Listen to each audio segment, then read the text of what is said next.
Pennie Wilson, how are you today? Hey, good. How are you doing? I'm doing well, thank you. A bit overstimulated. Oh boy, you want to do some breathing right now? So let's do it. Just pause, close your eyes, take a nice deep letting go breath. Let out all the tension and stress. Close the world outside of you. Listen to the sound of your breath and feel the air going through your body. Just allow everything to slow down. 3 big breaths. Feeling better? You know it. Awesome. Good to hear it. Still ready to be overstimulated, but but you need that. It's like taking a timeout in the fourth quarter. Yep, When yep. you're Right before hard up by placement. 3 and you got to make sure that you don't screw it up. That's right. So, Living under pressure. You got it. yeah. Well, I like that. Living with purpose, intentionally. Yes. So Exactly. the pressure, I tend to do a decent job of.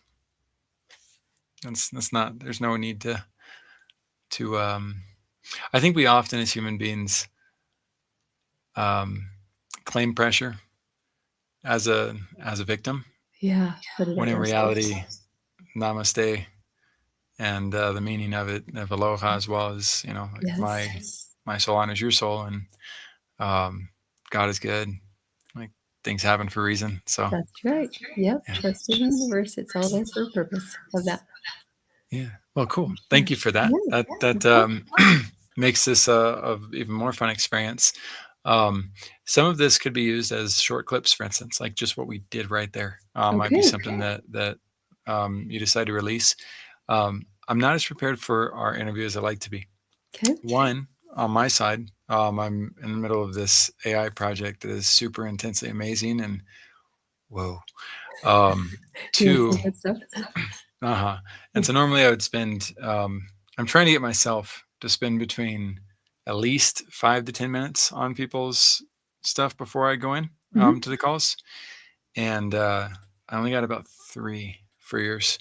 But I want to show you what I got to, because this Okay. can help you as well for Great. your applications. When I went to this form right here, so this has your beautiful story, Uh-huh. as well as your vision. But notice when I click on this Podmatch link right here, you've accidentally used the Podmatch link that takes me to my profile, Oh my goodness. Wow. and that's okay. It happens.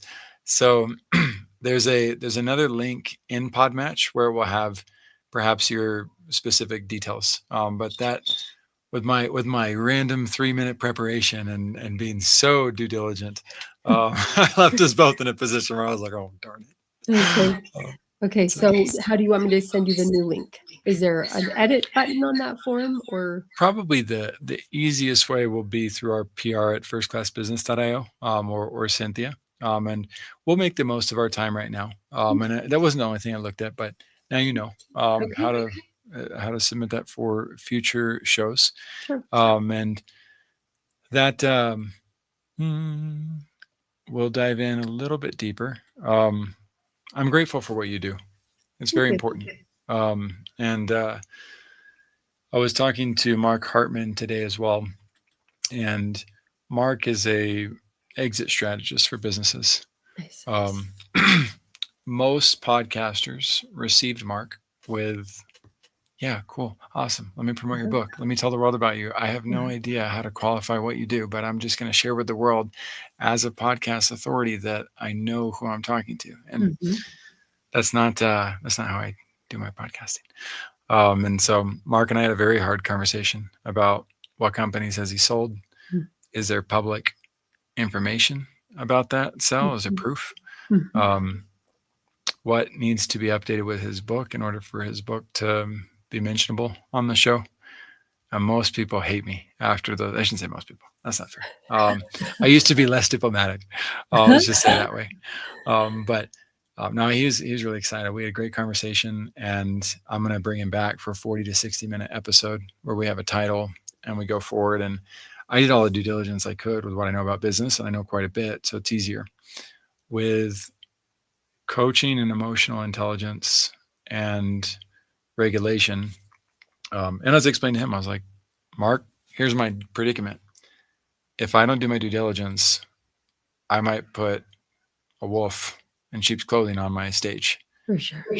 But if I make you upset or uninspire you, I could be blocking the world from the most important person who could be on my stage. Mm. And that's a very hard balance. And so I think the same thing applies to you, Pennie. You've got something that matters. And there's a lot of people out there selling with lines like, I don't have anything to sell, or lines like, I'm just here to bless people's lives, or, I don't have to mention X, Y, or Z, but that doesn't actually bridge the gap either. So that's something I just love to explore openly with you during our time together, because I'm not here to demand people have Elon Musk level visions or to say that a simple truth isn't valuable. It's extremely valuable. But I did have another guest today who could not stop with the all or nothing mindset, and they were not happy with me with calling them out on it. And we were able to diplomatically end, and they said they'll let me know in 24 hours whether the episode is something they will approve or not. I tried to help them see, like, look, we both perhaps made different types of mistakes in this, but we also both made it to the end. And it kind of reminds me of a Jordan Peterson interview where, my self-assuredness carries its own weight. And the people who watch this, some are going to take Jordan Peterson's side and some are going to take the other person's side. And that's okay. And the conflict creates buzz. Yeah. But we both made the points that we need to. And so they're going to think about the reality of what we went into. But your topic is sacred. And you know that. So. Yeah. It feels sacred when I'm able to deliver my gift. It really is amazing. Yeah. Well, thank you for delivering it to me to start. That was a big start. So I loved that.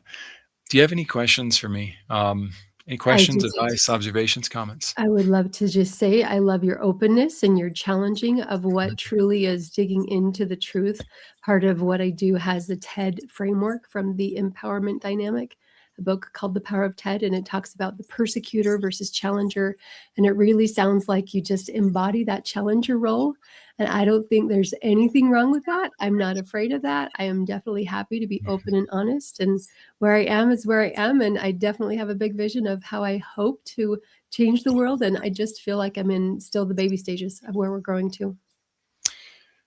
Visionaries, if we have the opportunity to publish this publicly, this interview is serendipitous. I have been studying cells as a profession since I was 21 years old. I don't know how many years it is now, 17. 17 years. I was an LDS missionary as well for 2 years, which is like the best cells training on the planet. And I've had to use cells as a survival technique since I was a child, selling peace in my own home. And so what I'm about to say matters tremendously.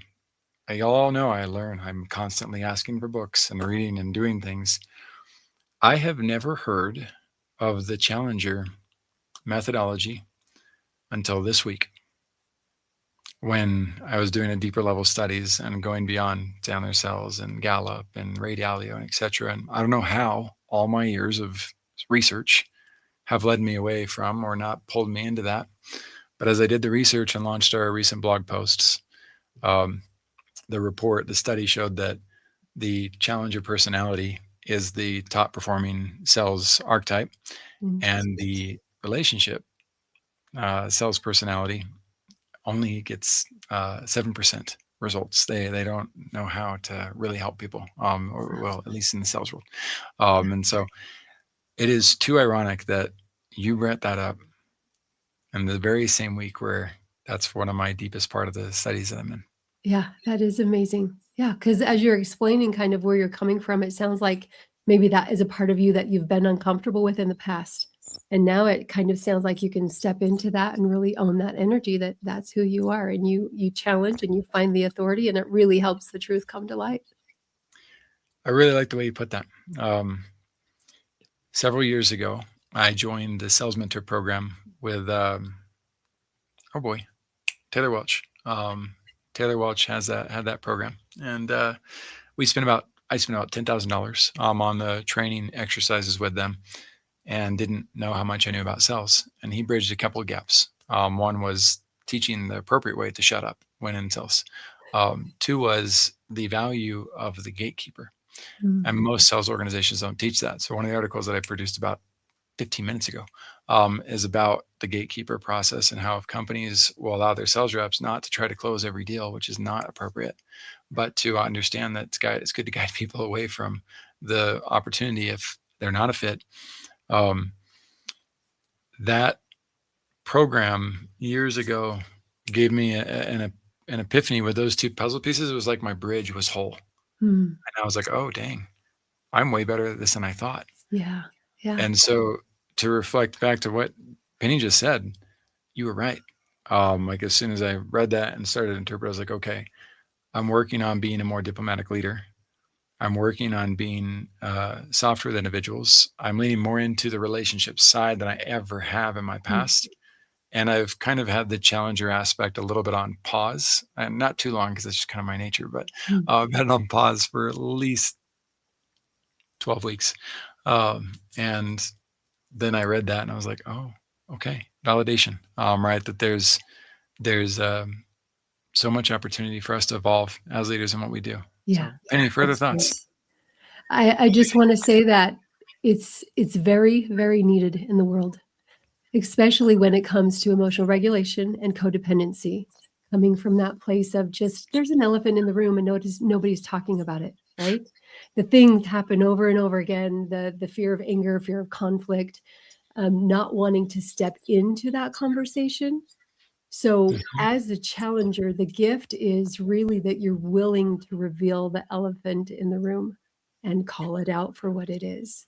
It doesn't have to be done with anger. I remember coming out of that stage and feeling like I went through a momzilla stage, I call it, and coming into the place where I was trying to set boundaries. And at first I thought I had to do it with anger because the other side wasn't listening. But eventually I've learned that I don't have to be angry in setting the boundaries, but I can usually just be calm and firm, and it is what it is. Like when we're talking about the thing that we're calling out, the elephant in the room, we can just acknowledge it for what it is. Okay, here's the consequences. And we don't have to get emotionally stirred up about all the irregulation, right, that it could cause. But just call it what it is and see, like in a really open problem-solving mindset, okay, what is it and what isn't it, and what can we do about it? What can we control? What can we choose? And what do we need to let go of that's not ours? Well said. There's a very small percentage of the population that, according to research, so I don't know if it's true or not, but it is according to research, that is neurodivergent. And I don't know how close I am to that spectrum. I don't know if I'm ADHD, ADD. I prefer to embrace the reality that the labels are fine and that it's okay if somebody has it. And I prefer to just be me and not worry about it. And I'd rather not be diagnosed by some doctor that only knows half of. Anyway, that's where it is. And so but one of the books that I read that honors what you're talking about too is called Talking with Strangers by Malcolm Gladwell. And in that book, he calls out an individual in society that is called the Holy Fool. And the Holy Fool is the type of person you think of with the tin foil hat, and that has the theories that are crazy, but they're the ones who predict events like the 9/11 terrorist attack. They're the ones who understand, and they sometimes ring the bell too much, or in order to say the sky is falling too much, but and they usually end up being hermits. If they, and so I remember reading that and being like, oh crap, I've got to be careful. I don't want to slide off into hermit land. And so like, okay, I've got the ability to control this, and when I say control, right, learn, adapt, evolve, see which directions I want to go in my life. And my friends who are neurodivergent like Jackson, I can't control. I'm not trying to say that. I'm trying to put my freedom into a position while respecting, honoring wherever you're at, whatever you have. But my point and observation with that too, with what Pennie's talking about, is there is value in being able to recognize that elephant in the room. There is value in learning to the best of our abilities. How can we communicate effectively about it? And that's not easy. And it's sometimes easy for other people, perhaps. But I think some of the people who try to inspire us the hardest can't see the elephant. Mm. And that's one of those awkward relationship dynamics between parents and child, or spouses or friends, where it can feel so suffocating or restricting to be the one who can see what other people can't. And all of us, whether we are closer to that spectrum or we're the ones who can't see the elephant, like, we can lean more into understanding.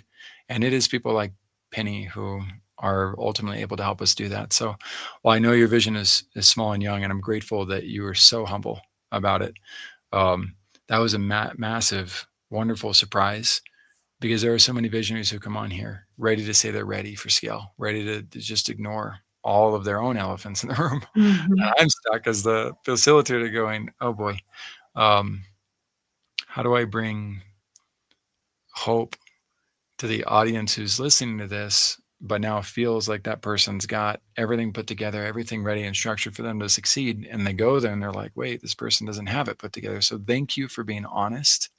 And Pennie, I see what you have from a depth standpoint as a leader, and I am super excited for you to continue to develop it. And if you'd like to, in your own words, what is your vision? What are you doing with this? So my vision is to help empower each individual to claim responsibility for their emotions. I was kind of comparing it to some of the history of, at some point, nobody had a computer in their house. And at some point, nobody had tennis shoes in their closet. Right now, we're in a state of the world where it's okay to lash out at people on the road. It's okay with politics to just badmouth the other side. But if we each learn to take responsibility for our emotions and approach problem solving with such elephants in the room, we can own what we feel without being discounted or unheard by the other side. So in families, this shows up in a way that we can share how we feel, we can set our boundaries, we can be honest, but we don't have to call anyone else a name in order to get what we want. So each individual owning their own power to choose how they feel, that's what I do, is I train people in emotional regulation, in mental fitness, through images, words, and emotions. Tell me more. I want to hear more. Okay. So I've developed through my own story what I call the Kokoro Repatterning Method. And its foundation is based on 4 R's. The first R is to recognize. What is the elephant? What are we going to do about it? Typically, when someone is stuck in an emotional, irregulated state, they feel overwhelmed by circumstances. They feel controlled by things that they can't choose. In the empowerment dynamic, one of the frameworks I teach, the opposite of empowerment is disempowerment or drama. So on the drama side, a victim, for example, might feel incapable or powerless, unable to choose their own circumstances. And on the opposite side of that is a creator. So when we get into that place of being stuck and focused on the problem, it stops us from actually choosing our thoughts, choosing our feelings, and we feel like the world is controlling us. So the first thing in that state is to recognize, where are you in your life? Are you dysregulated? Are you in a place where you feel like you're being controlled or someone is doing something to you? And eventually you can shift through this state of the 4 R's from that victim place into an empowered place where you can shift into creator. Thank you for showing the website. I definitely want to upgrade a lot of what's happening on there. I was looking at that video yesterday. I'm like, that needs to upgrade for sure. But yeah, the 4 R's is, those are the 4 stages that we guide people through there. And it's parallel to the 4 R's. Where is it? It might be on. I didn't mean to distract you. Oh, You no, can keep going. You stay on your train of thought. That's just for extra B-roll. The 4 R's. So that first one is to recognize. And it's really going from that unconscious, unaware place into a place of aware, but completely unable, knowing what to do or how to shift the emotions, right? So the second one is to recognize, remove what you don't want, recognize what is happening in your experience that is hurting you. And I was in a narcissistic abusive marriage, and I didn't know how to communicate what I wanted. I would just complain about the problem. So recognizing what I didn't want took me a long time to figure out how to believe in myself enough to express what was truly meaningful for me. The third R is to replace what do you want to experience. And really imagining and seeing that in detail is what we train people to do. And then that fourth one is reimagine and going deeper into the manifestation part of feeling and empowering and embodying that calmness in your physical presence so that you feel like the things that you want are within your grasp. All you need to do is ask. My friends, this is not something that I would imagine most people can with a magic wand just comprehend and boom, done. Life's perfect. But these are very important elements that if we dedicate our time to exercise, then it allows us to build the types of muscles that are necessary in order to continue our own developments. I took a little bit of privilege with your website while we were talking. And it'll be interesting to see what happens with this. I'm going to show this for everybody's sake, and we're going to go over to her one more time, Pennie's website. And as she talked about, look, my friends, most business owners are in a point where they want their websites to improve. Of course, it's something we published in the past. It no longer represents our current present. So it's one of the things that a lot of providers in the market will tell us, like, oh my gosh, you have to do this. And there's a bias there. There's an obvious bias around they want to sell something to us or make us feel better or help us with some type of improvement. There's a lot of reasons why people might come to us with something that feels like they come at us. And as new business owners, it can be hard to know what to do with that. So I went to Claude while you were talking, Pennie, and knowing that, again, I'm not going to pick this up as a magic wand right away, but I know who to turn to as my source. I can turn to Pennie. I can turn to Mandy Morris. I can turn to my coach, Fletcher Ellingson, as well. There's so many great people out there, but they're a dime a dozen, not a dime a dozen. They're the diamonds in the rough. They're the ones that are hard to find. And thanks to my show, I get to find amazing people like Pennie. So I said, let's do what we've done for a speakers page for Pennie, the way we've done so for Mandy Morris, Jay Setchell, and others. And I gave it your website. I said, let's make her Kokoro method stand out in stunning fashion too, while respecting her brand. She's absolutely incredible. She's new, but she's ultrasound. And she's ultrasound with her methodologies and centered on the reality that her brand is new, yet her depth is amazing. And so right now, Claude is doing a lot of research and going and seeing about Pennie, understanding Kokoro method, probably looking for her LinkedIn profile, doing some research at the same time, using Mandy's page and Jay's page in order to create something similar. And so if we go over to Mandy's real quick while we're waiting on that, Mandy had a TED Talk come out in February. It was the #1 TED Talk for the month. 250,000 views within the first 30 days of it coming out. And because of that, I was able to explore her marketing position, and I was able to figure out what should her fees be for her speaking engagements. And I wasn't. Claude, helped me do this. And travel policy, I will say though, I've spent hours and hours and hours training Claude on executive level thinking, and I push back when it's wrong. But this helps Mandy see who she correlates with and who's already charging similar amounts, and also dives into her booking process, frequently asked questions, things that normally are very hard for a speaker to justify or talk through because they haven't received this level of training before. And this is the behind the scenes page that's created. She has a speakers page that was created by it as well, but I really want to get, darn it, Pennie, it's taking its time to create your page. All in process. So it is part of the process. And while that's going, let's look at Jay Setchell's real quick. We did the same thing for Jay. And you'll notice patterns. Of course, we all will, because patterns are good. They help us feel safe.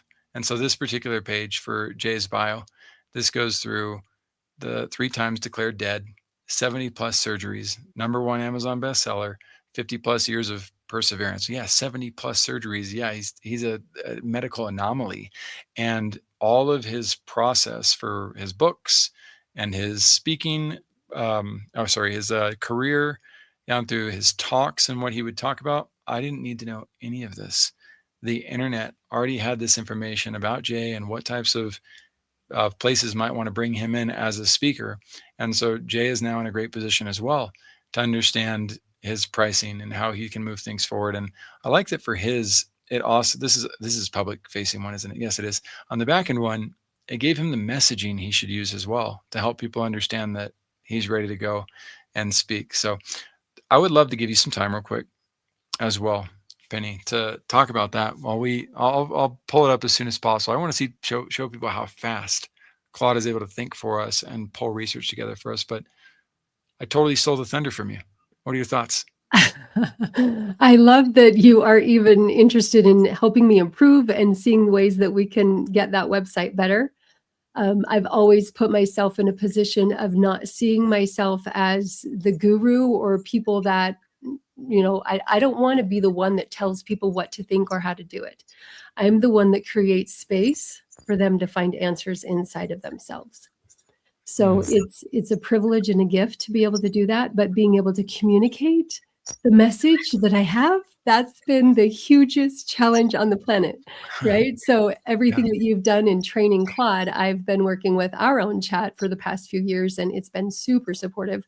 I can't see the forest, but I can see the trees really, really good, Sure. So yeah, that's amazing. I definitely appreciate that. But if there's anything else that you want to know about how I do what I do, or I'd be happy to talk about something that could benefit listeners. One of the things that comes to mind is the 3 key focuses. As far as Before you go into that, yeah. I will say what I like to know. And so my friends, there's a great book out there that I've never read, but I live by, and it's called Who Not How. Oh, wow. I love it. I've read it. I don't care about the how. And what I mean by that is I care way, way more about the who first. And Simon Sinek said start with why, but I would have never started with why if I didn't trust Simon Sinek.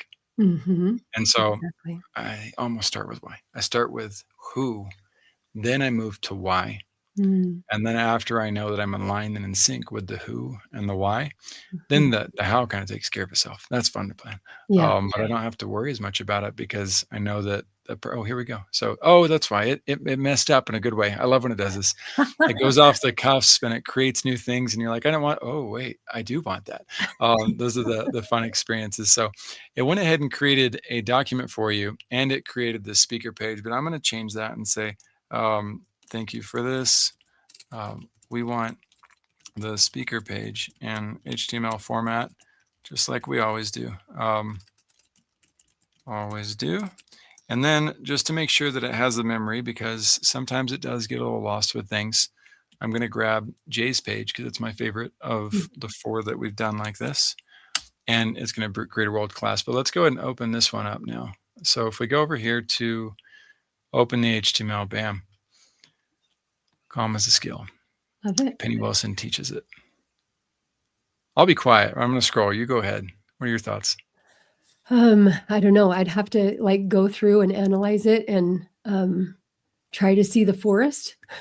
Okay, then I'll do it as a potential MC. Here we go. So today we have Pennie Wilson in the house. She is a mental fitness coach and keynote speaker. Calm is a skill, and Pennie Wilson teaches that skill. She has 20 years of practice, 5 certifications, 4 Kokoro stages that we'll be learning about, 200 plus peer-reviewed studies supporting hypnotherapy. And from the garden to the stage, you can learn all about the story about her. She's a certified hypnotherapist, mental fitness coach, certified TED 3VQ instructor, Navita accountability coach, author From Darkness to Light, co-founder of Kokoro Creators, has incredible testimonials. She teaches us to shift to go through a process of awakening, shifting, empowered creator. She has a 4R process: recognize, remove, replace, and reimagine. See how I can just do that without ever having seen this page? That's amazing. Yeah, it might have some mistakes, but that's the neat thing is we just go right back to our super powerful intern in Claude, and we teach it about its mistakes, and it would produce something so similar. So now we have the keynote potential topics, flexible formats for every stage, and it's got a presentation of what you might want to offer. And the neat thing is about this whole process. Pennie, if somebody comes to you and says they can't afford the $10,000 package, do you have the right as the Walmart, as the Miss Walmart of your own brand to say, how much do you need it to be? Yeah, Yeah. absolutely. So setting a price point does not put us in a prison, my friends. It gives us an opportunity to help people realize that, well, one, the more they invest, the more likely we're going to be able to produce the types of results that they want. And if they don't invest in what we're doing, if they don't empower us, like let's say that I want to coach somebody to be in their best health possible. Well, if I don't have the money to run the health labs and I don't have the money to get the equipment that they might need, then I'm going to end up underserving that individual. But if I serve somebody and they pay me $10,000 to help them and I only spend 1,000 and I only need $500, what's stopping me from giving the rest back? Nothing. Yep, I that's guess a good ego. choice. Mhm. My authority, I guess, could, but that's where I think most of us as visionaries, we need to gravitate towards realizing that. I think most visionaries did not get in the game of a business because of a P&L, because Mm. of some profit that they wanted. I think most of us that consider ourselves visionaries got into this because we want to help others, but we end up running into that limiting mindset of I don't care about the money. Mm. And we end up being unwise stewards and we don't end up understanding how we're supposed to create growth. So I want that other page to finish. But again, further thoughts on that, Penny, you can challenge it or share your own paradigm. It's actually quite in line with what I have learned intuitively. I was talking about creating that space to find answers inside in one of the books that I was reading about leadership. I was questioning this mindset. How do I prioritize all the different parts of what needs to be done as a CEO and business owner, and the risk and the liabilities and all of that? Like, how do you deal with all of that? The answer that came back to me was 3 P's of priority.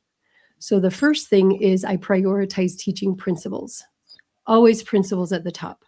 Second thing is prioritizing people. I can't put people above the principles, which means I would compromise the principles. Mm. And then the third thing is profit. I can't help more people if I don't invite the profit to come. And our Right. vision is so huge and big that it's synergistic to invite lots of people to come into our community with us so that we can expand and grow in that direction that helps more people. I love that. Let's talk about our vision. Yeah, Who else is involved in this right now? that's a great question. First of all is my husband, Kyle. I've been divorced 3 times and I found him the perfect timing in all of the serendipity of life. I found him about 4 or 5 years ago, and we are just perfectly matched. My friends, I am twice divorced. Thank you for the help. Continue. Yeah.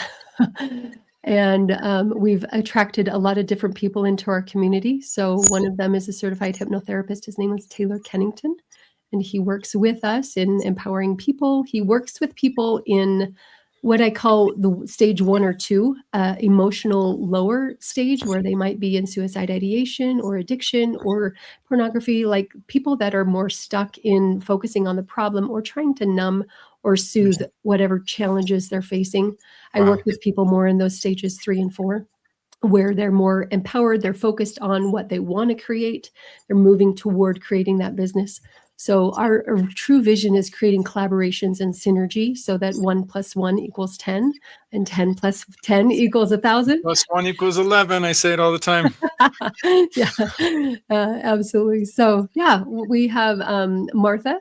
She is working with the company of TED, but also a member of our community. So she helps create what we call Pennie's Pearls, and we send out daily messages to people to help encourage them. And she gathers all those messages and puts them together and she sends them out to our membership. So there's just several different people that we've brought on, and they have their own piece and their vision, and our continued expansion will help include and create what we're doing next based on our collaborative visions together. Wow. That's an amazing vision and a great lineup of types of people that are coming to support it and providing their own diversified edge to what's possible. So we're going to dive one more time back in to what we created because it is done now. Yeah, And cool. so this is Penny's speaker fee game plan, and it will help her unpack where she fits in the market. And she can, of course, again, talk to Claude about why this is wrong or why this is right. And Penny's starting position, merging to established, it goes through her recommended fee structure. as well as what she might consider providing for that. Special considerations for nonprofits and virtual keynotes or multi-event retainers, what's included versus what costs extra, and the travel logistics and policy, booking process, inquiry to the stage. And then after that, it goes to the frequently asked questions, so she can study those up and also train her AI up on it. And then comparable speakers, Grace Smith, Amber Selking, all of these individuals are worth researching and finding out. Maybe there's even collaborative opportunities where they can bring each other on stage. And I think a lot of entrepreneurs overlook that. There's a 12-month growth plan included in it, followed by the ready-to-use templates, response to an inquiry, proposal email, post-event testimonial request, and all that is for you. I'm grateful for you, Pennie. And so that's amazing. Thank you may I very ask much. a favor in return? Of course. Okay, I know we're over. Are you good on time? Because I am. I shouldn't be, but this, sometimes you just got to stay. And so we're gonna look at one more thing then. I have an assessment that I created years ago, and I use it with all of my team members, and it's called the Passion Pro assessment. Are you ready to pursue your passions? And the assessment is something that when I started to give it to people, I do it verbally, and I would notice that people would reach this shift where their light and their eyes would just light up, and they would find this purpose. And so I was using it to help inspire teenagers whose passions and purpose was video games and pizza. And one of the reasons they lean into me is because I was like, cool. I didn't laugh at it. I didn't scoff at it. I understood. I validated where they were at. And then as we go through the process, to reveal too much, of getting them to think about what do they want to be remembered for. Once they got to a point where they were excited about answering that question, it becomes really hard to go back to valuing pizza and video games as much once you started to unlock that reality. And so I spend a lot of time helping youth find their passions, live with purpose, lead with love. Those three pieces. Rich, not Potter. Which one was it? Rich, forgive me. He was on the show recently. Great guest. And he runs a military community, Honor Bound Fit and Guide On. And Rich asked me if he could use Passion Pro. And I was like, not in its current state. It's just a Google form. But I threw it into Claude and I started creating more things. And I did some deep research on it and it said, there's nothing like this on the planet. And so I designed and created Passion Pro. And with it, I also had to do the research that really scared me the most about it, Pennie. My fear was, okay, I need therapists or coaches involved to help the world interpret this, because my friends who are better at writing do really well with the report when it's written. But those who don't like writing don't get the same effect. And so I've seen valedictorians, I've seen super great business owners go through this, change their business model completely.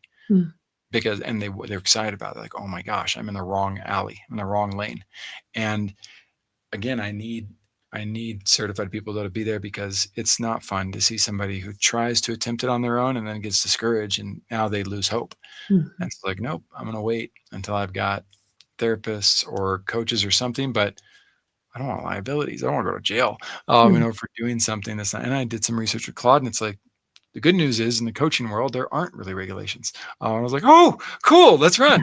And so we built. And when I say there's not regulations, again, visionaries, I hope that if you are into people and helping people, that you will look at how can I get involved, and both what Pennie's up to and what Jackson's up to, because we got 8 billion people out there who need a ton of help with self-awareness, emotional regulation, finding purpose, finding passion, leading with love, creating lifestyles for themselves, and winning this game we call life. There's so many opportunities. So I'm going to show that real quick for all of you. And my request for you, Pennie, is just take a little bit of time. I know it's hard because a little bit of time is a lot of bit of time in today's world, but to dive into Passion Pro and see what it is and what the direction is, and give me some feedback on what might be adjusted, or would you guys love to adopt it and be involved? Because what we're doing is we're creating 2 paths on it. For those who need to find their passions or want to find clarity for themselves, they go through the Passion Pulse. If they end up feeling excited about helping others, then yeah, they get to go to the next levels, etc. But they can also then consider becoming a guide right away. They don't need to wait. And they can become a certified Passion Pro guide. and license the passion assessment, and then goes through this path B, which would be what I'd like for you to explore. Is there a place for Passion Pro and Kokomoro? Did I say it right? Kokoro. Kokoro Kokoro. is, yeah, well, I say it with core in the center because I've Americanized it, but Kokoro is my version. Kokoro. Yeah. Kokoro. Good. It Okay, means so heart, Kokoro. body, mind, and soul. Heart, body, mind, and soul. Perfect. So if there's room for that to synergize with Passion Pro, I would love your feedback, and I would look forward to it, because you have a centeredness about you and a leadership about you that tells me I want you in my corner long term. Beautiful. Yeah, I will definitely check it out. Cool. Vision Pros, y'all know this is like the weirdest episode we've ever done in terms of exposing different things and looking at things, but this is the power of being able to talk to somebody who is authentic, who is self-aware, who is centered in what they're doing, who's bringing value to the world, and likes to play nice in the sandbox. So I hope this inspires you guys to all do the same. If you want to be on the show, go to visionproslife.com.